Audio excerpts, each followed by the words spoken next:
We're looking at a 2023 CX-30.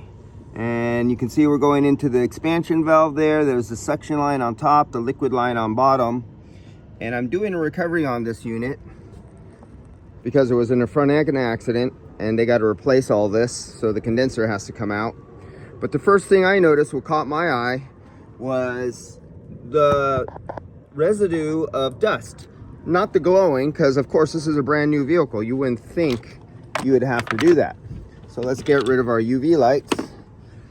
And now we look at it from here. When I walk up to the vehicle, I always look over everything, look over my lines for bent or kink lines, because when I come back, they replace the condenser, but sometimes they miss damaged lines. So I like to look for lines, let the shop know.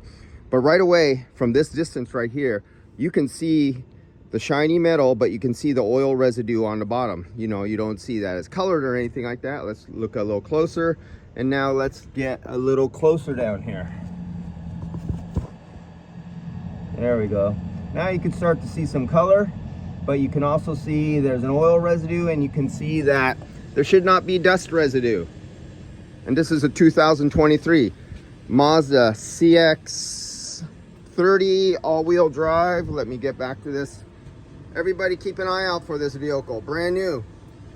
Let's see if this is going to be a pattern problem with multiple comebacks, or, you know, are they going to put this under warranty? Is there going to be a lot of them?